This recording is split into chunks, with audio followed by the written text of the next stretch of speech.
Hi, Fenton. Hi, Trey.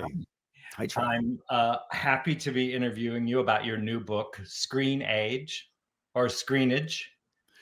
Yeah, I guess you could say ScreenAge, but yes, ScreenAge feels more. mm, Yes, it's more about the screen. There you go, exactly. The age of the screen. And it's called how the subhead is How TV Shaped Our Reality from Tammy Faye to RuPaul's Drag Race. Yes. And I could put parentheses and everything in between. Right. Yes, it's a very modest title, referencing two of our films, two of our projects. Well, so I want to read this for everybody else because All right. people probably know who you are, but I'm going to read this from the book. Fenton Bailey is an award-winning producer and director who has worked with the likes of RuPaul, Britney Spears, and Monica Lewinsky, to name a few. Born in Portsmouth, Fenton attended the University of Oxford and NYU, where he met filmmaking partner Randy Barbado. Together, they founded World of Wonder in 1891. 1991. And their documentaries have won acclaim for the focus on society's oddballs and outliers. Their show, RuPaul's Drag Race, has won dozens of Emmy Awards, and they were executive producers on the 2021 biopic, The Eyes of Tammy Faye, which won 2 Oscars. So congratulations. Well, thank you. On just getting a book out the door. Like, that's an effort unto itself because you've got so much else on your plate. Writing a book is like taking a giant poo. Is it that satisfying? Well, actually, yes. I suppose in a way that's an inaccurate analogy because it's not that satisfying. It's not, yeah, because well, there's no big ta-da. I guess. Have you held the copy in your hand? I could hold a copy up. Yeah, I only have one physical copy. I've only like set eyes on one physical copy so far. Very thick. It's 300 it's like pages. It's a murder weapon. It's like many uses. Well, the other thing I thought when I was reading it, of course, we know each other for a long time, so I know a lot of backstory. I write a blog for World of Wonder and have in coming June for 10 years. Good Lord. I know, time is going by. But yeah, so it sort of reads like a memoir almost because so much of it, obviously, everything you write is going to be somewhat personal, but this is really like, not as much about your personal life, although it's interwoven in there. It's sort of everything you've done up until now. Is this in lieu of a memoir, or is there one coming? It is a weird thing because it started out very much. I've always been fascinated. I've been fascinated by why it is that TV is so culturally despised. And that is changing now. This is a golden age and all that stuff with streaming and everything. But, TV's never, if you look at all the arts, it seems to be the least respected. And then I was sort of trying to answer the question for myself about why we seem to have worked in the least respected genres of the least respected medium, like with the least respected subject matter. Kind of. But thinking that actually, but having this hunch that these things were really important. So it does sort of somewhat, to answer your question, start off as a bit of a memoir, but then it sort of becomes more taken over by the ideas at play and just what it is that television means and what it has done to our lives. And it's so funny because I started off writing it, and then only in the course of writing it did the answer really appear. That the ScreenAge is this sort of the space thesis revealed itself or whatever for all the queers and the sissies who've been invisible. It was a way for us to make ourselves visible and to be included. And that really was the central revelation of the book. And you write here in the Super Drag chapter, talking about interviewing Camille Paglia, or how do you ever say her name? Paglia? Yeah, Camille Paglia. Yeah. For an early piece, you use the phrase "the extent of homosexuality through history and its considerable impact on our culture and civilization." So it's like but it really is the intersection of all your interests. And it's funny, you talk about TV versus streaming, but everything seems to come back. You know, radio went away, and now podcast is radio. It's the same thing. And TV, you know, they call albums, you know, new releases albums, but it's not an album. You don't get the album. It's all reconstituted, but it's the same thing. They kept saying books are going away. No one's buying books. Well, they do. Hopefully they do. Yes. I mean, hopefully they buy books. Well, they buy them and sit them around. Whether they read them or not, I don't know. But you're right. I think there's a fallacy that a new medium replaces an old medium. You know, for years everybody thought that TV was the death knell of cinema and movies. It's not true. And similarly, streaming is not the death knell of linear TV. Well, now they merged. Now it's TV, and there's no differentiation between a movie. Right. And in fact, streaming has sort of, I think it's changed people's viewing, because now we're used to things in installments, you know, so if you have to sit there for 2.5 hours, I'd break it in 2 parts sometimes, just because I'm like, okay, I'll watch part 2 later. Well, exactly. Yeah. No, like the binge was a great advance of streaming, but now people are returning to like drip feeding and wanting episodes and moments. So yeah, like Drag Race, they look forward to the, you know. Right. We had to drop all of Drag Race a season in one binge moment. That would be odd. Yeah. But conversely too, like, so looking at your history with television and the way you guys started, it sort of started with Manhattan cable TV and things that you did for in London. And looking at Wow Presents Plus now, you now have your own cable access show 24/7. You know, and have you thought of it that way? Well, I certainly thought that public access is one of the most important cultural forces that I've experienced. I mean, if it wasn't for public access, probably wouldn't have gotten into television at all. And it's the way to get in the door, right? It was seeing those shows. Well, yes, I mean, it was 2 things. One, it was making a show for public access called Flaunt It TV, but we were inspired to do that because we were so inspired by the shows on public access, and we were so inspired by those because they were so different to network commercial television. And that's how we made our first series for the UK for Channel 4, because certainly if you think it's unusual in the States, what's on public access, it's weird as shit in the UK, like where TV has been so much more regulated. So this stuff was very punk and anarchic. And then I realized, you know, well, Andy Warhol started doing television with public access. You're right about that. Yeah. And of course, Ru. I mean, Ru, first and foremost, public access on the American Music Show was his genesis, really. And I think you talk about that in the book too, about how meeting RuPaul and going to Atlanta and him just sort of forcing himself on, I forget what the show was called. The American Music Show. Yeah. Fun Records. Yeah. Oh, that is it. Okay. Yeah. So and you know, it's funny, you're back in the UK, you have, you know, UK Drag Races on right now. And in some ways nothing has changed really, you know. It's kind of the same, like, you know, people look older and you know, you have higher production values, and it is, yes, it's just more of the same, I guess. Yes. And you sort of feel like that you've been kind of doing the same thing for the last 30 years? Well, I think one of the things, you know, early on with World of Wonder, when we moved to LA, for example, executives would say to us, "Oh, your ideas are so great, but you're so cutting edge." And in LA, you can be too cutting edge, you know. Yeah. And was that code for gay? Code for we are never going to put any of your ideas on TV. That was the code, really. It could be because we were gay. It could be just because they were too radical seeming.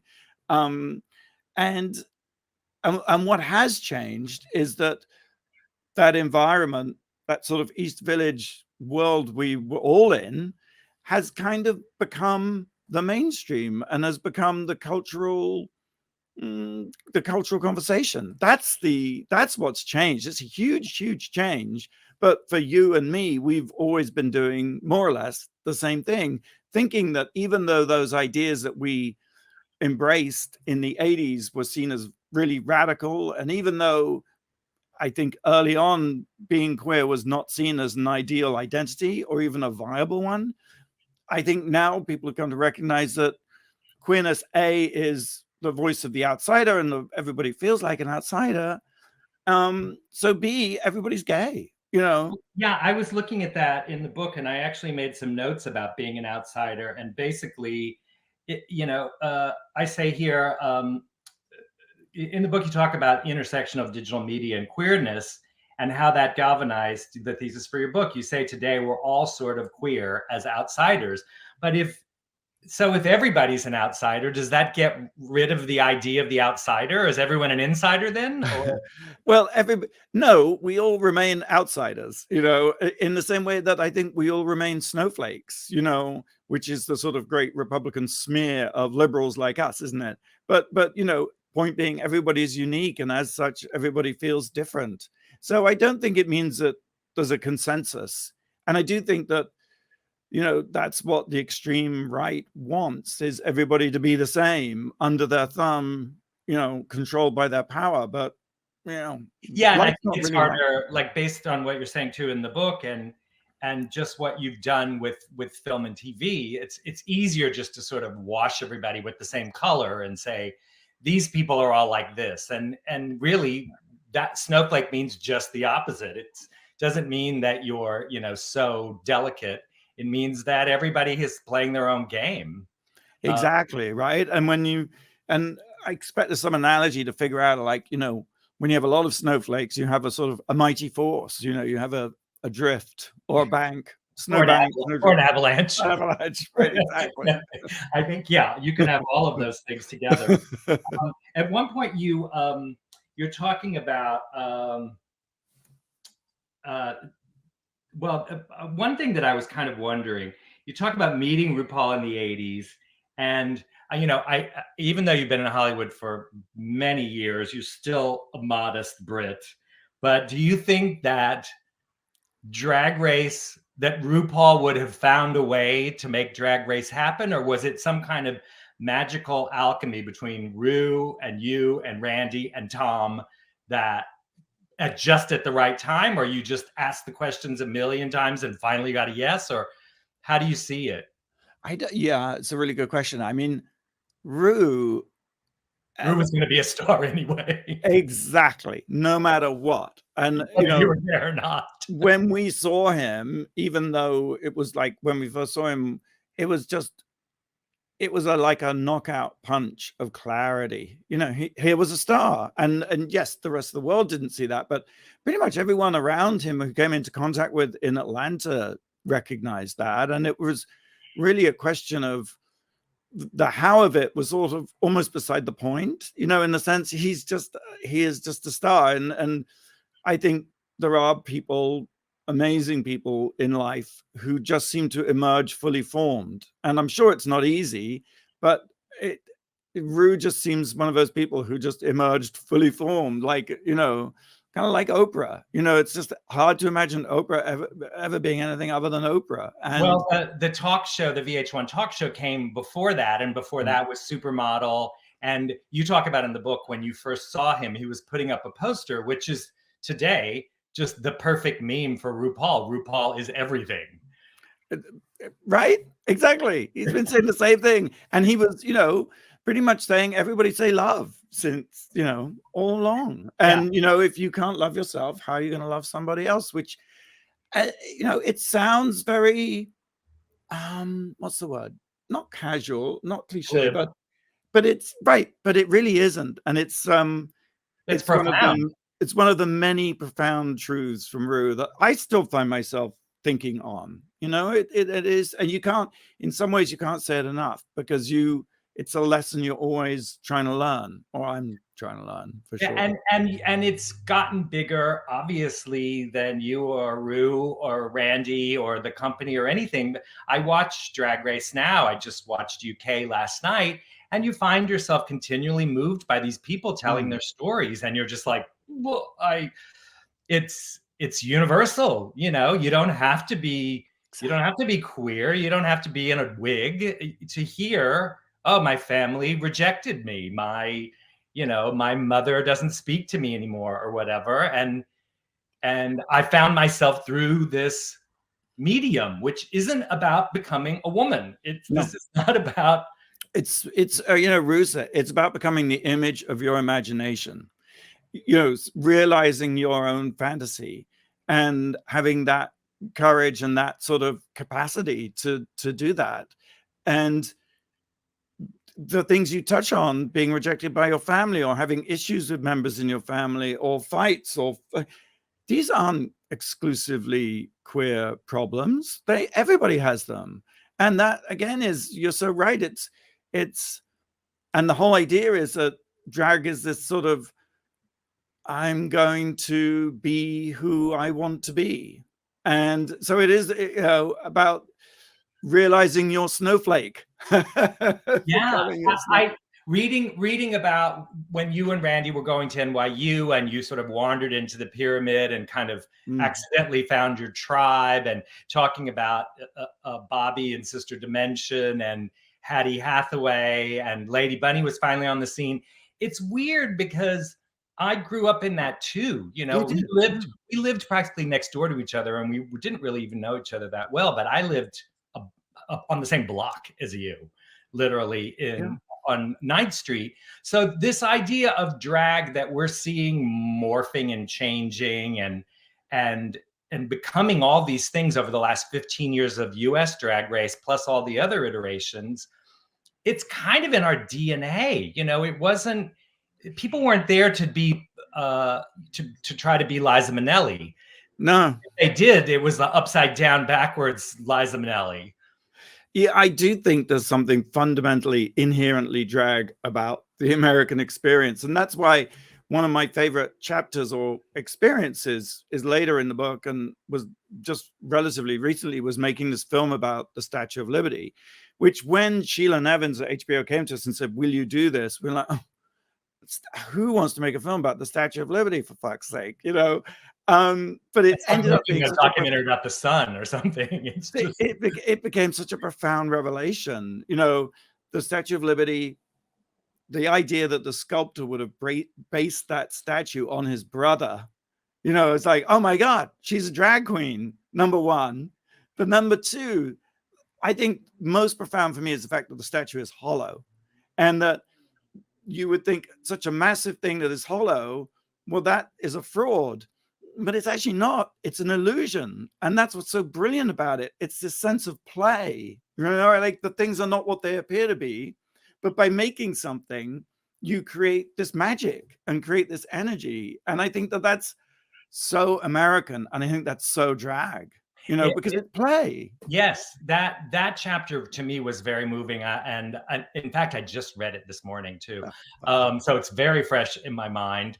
All the different layers of how you didn't want to do it, and then the more you looked at it, the more it sort of revealed itself to you, and it made me think of also you as a person, that you've been a writer and a film editor and a pop star and a producer and a director and a boss and a dad and you've played all of these roles, but and had worn different hats, and you probably change hats 5 times, 10 times a day.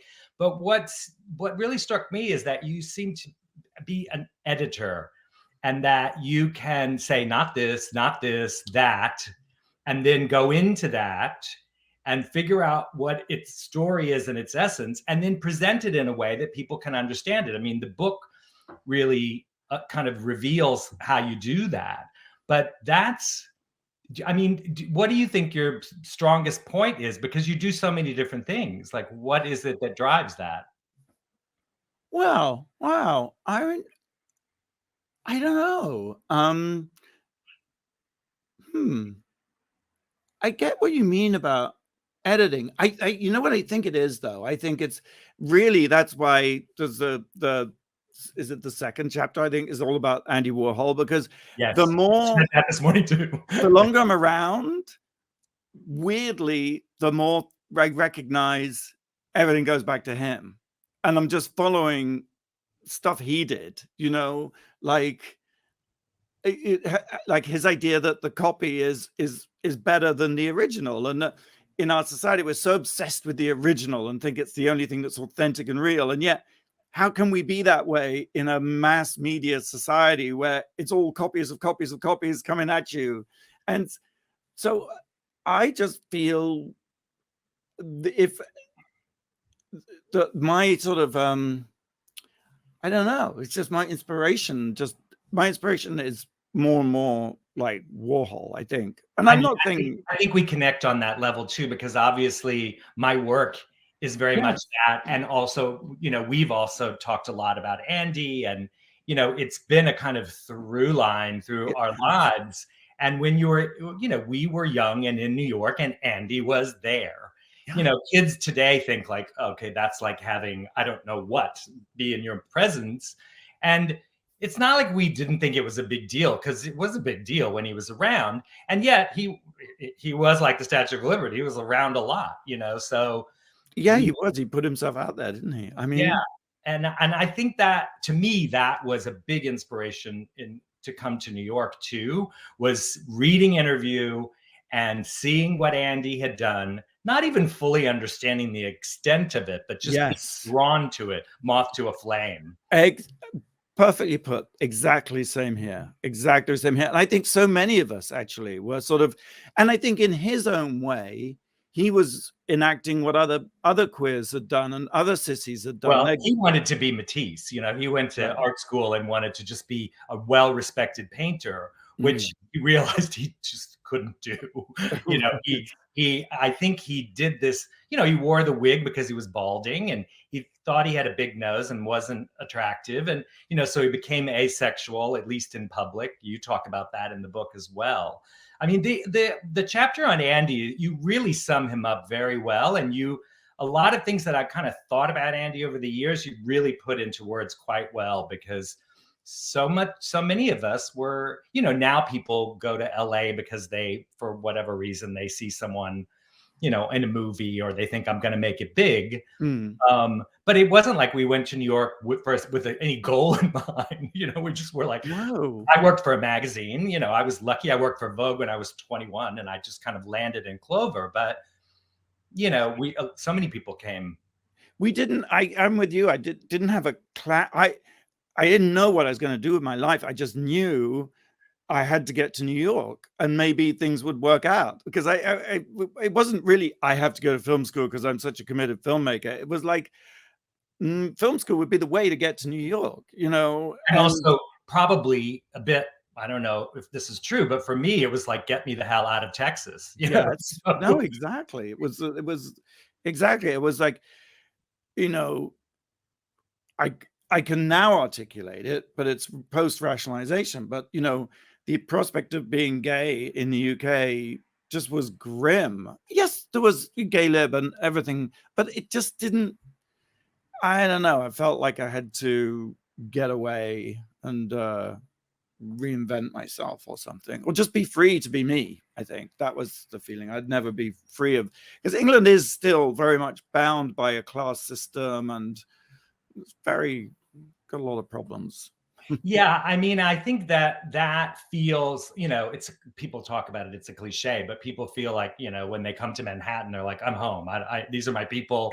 You know, and even if you've been in LA for 30 years now, but still, I know you must feel connected to at least what New York used to be. I don't know if it's what it is now, but it used to be that kind of mecca. Now that's been diffused, I think, by the digital world. And, you know, you talk about these different aspects of television, but like so you've worked with all of these different people: Tammy Faye Baker, Monica Lewinsky, Carrie Fisher, Anna Wintour, the Duchess of York.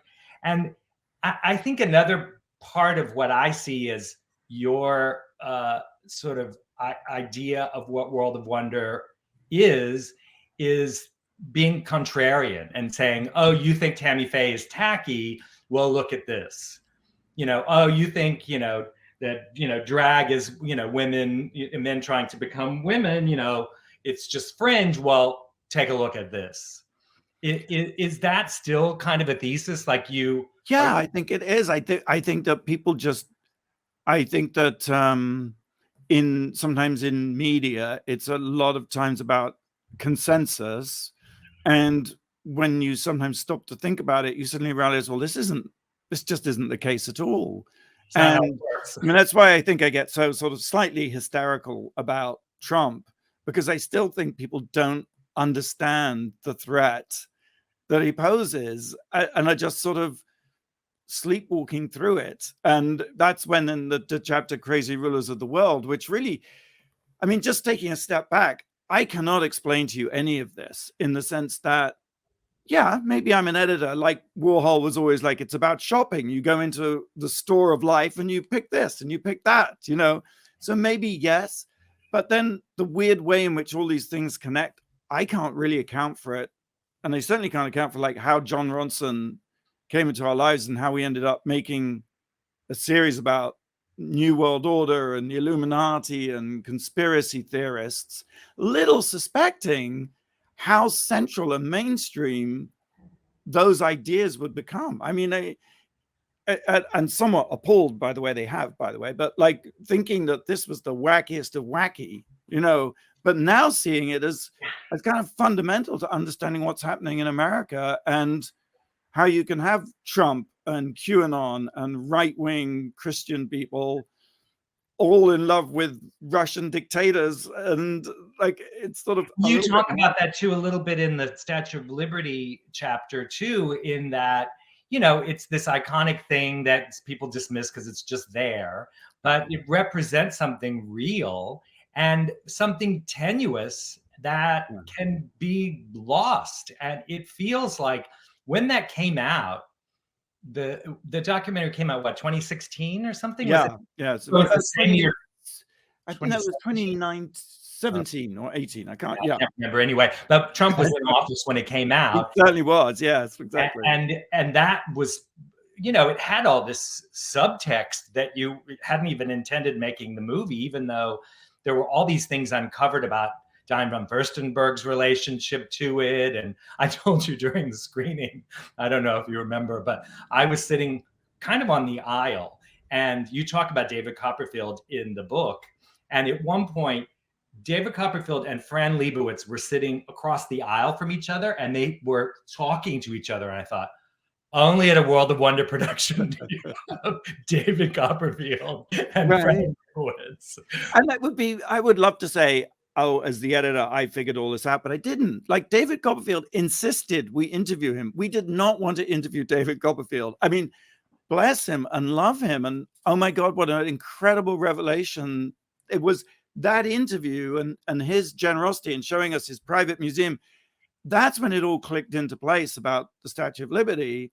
And that was when we were kind of done filming. And he was just so insistent, you know, and because it meant something. He didn't want to just get on, you know, on camera because he had tried to make the Statue of Liberty disappear. That's such a good part of the chapter too, where you talk about like meeting him after the show and then him showing up in a van and taking you to this warehouse. I mean, couldn't believe it. The store that is like built, and then you go. It's like, if that was in a movie, you'd be like, yeah, right. It sounds like Harry Potter. Well, the editors of the book were like, they kept on calling me up saying, are you sure is this true? Are you? I was like, yes, it's true. It's all real. Like, you have a photograph to prove it. Right? Yeah, you weren't filming at that part, but that would have been interesting. Just that. I know, right? Well, yeah. Too often you don't have a camera rolling when you should. Well, you've always got this. I know. Like, I mean, honestly, like sometimes things happen and you're so taken by what's happening, you just don't think to get out your phone. I mean, that happens rarely, but like, it never occurred to me to get out my phone. I think that story alone leads me to believe that there is a memoir there, because certainly, you being in Hollywood for 30 years, you must know where the bodies are buried. You must have so many stories that you're so discreetly British about. I don't know, though. I don't know. Not really. I don't know. Waiting for people to die. Yeah, me. Not you. The person that you want to tell the story about. Like, I want to read that book too. But you're so discreet. You'll just tell me on the phone, and I won't ever mention it again. Well, it's such a good book, and it really is such an accomplishment to, like, you know, it's like a hat trick with everything else that you're doing. I want to plug it again. It's called ScreenAge, How TV Shaped Our Reality from Tammy Faye to RuPaul's Drag Race. It is out on Kindle on November 17th and in hard copy in the spring. Yeah, it's in the UK from November 17th. And then the hardback itself is in the UK. Then the hardback comes out here in the States March 28th. But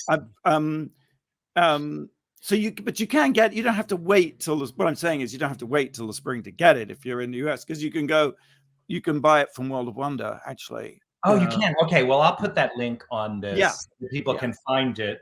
I have my my PDF copy, which you can private message me about, and I'll sell it to you for $5. I'm still reading it, and I want to read it when I go to Mexico in 10 days from now. But we could talk for a long time. It's a really fascinating book. It tells a lot of the behind the scenes of World of Wonder, and I did laugh out loud a few times too. It's quite funny. Good. Well, that's good. I was going to ask you if it's going to be an audiobook. Yes, I've recorded the audiobook and just giving notes to myself. Like I'm having to listen back. Two things. Recording the audiobook is kind of torture, because you're suddenly having to say what you've read in your head for all these years. You suddenly have to say out loud. And you're like, really? Are you sure? And then listening back to it is even more painful, because you're like, you could have read that better. So I'm just trying to do all the pickup notes for the audiobook. Because, myself, knowing you as many years as I do, and also those who listen to Radio Andy for the Wow Report every week, we're lucky because even if we're reading it, we can still hear your lovely English accent. You're so sweet. But Jay, I want to thank you because you've written for the Wow Report, the blog, for as you say, 10 years. And what I've always loved about you and being friends with you is you've just had this acute sense of pop culture, and I guess maybe we do both owe it to Andy or something, but it's just that sort of understanding of a story or a thing that is sort of bright and shiny and somehow attractive. I was thinking about that too, when thank you for saying that, but not the compliment, but just thinking about pop culture. When I was in school, they used to have something called current events in the States. And so they would ask about current events. And of course, I always had my hand up and I always had a story to tell, whether it was the latest Batman that was on or what. I would just go on and just talk about stuff. And the teacher would finally say, shut up, Trey. We're done. But that was pop culture. I was in the 60s in Texas, but that's what current events is. And I think you're right that no one thought, whether it was Portsmouth or Texas, no one thought pop culture was substantive or gonna last. It was a fad and it was rubbish. It was trash, and I just think they were wrong. and that's why, you take off on the Warhol soup can. You talk about it in the book, but you've also used it World of Wonder and sort of subverted it. And, it stands for pop art and pop culture, but it really has more resonance than that because it is all about the soup can. Yeah, it really is. It's there's something in that soup. They should, on the money, on the dollar bills, they should, instead of "In God We Trust," they should put "In Pop We Trust," right? That's true. Well, that sounds like some currency you could spend at DragCon. You can make that. Yeah. You can get ScreenAge. It only costs you 75 pop bucks. Right, there you go. Exactly. Well, thank you so much, Fenton. Hey, lovely to talk to you. Thank you so much. Always good to talk to you too. Love you.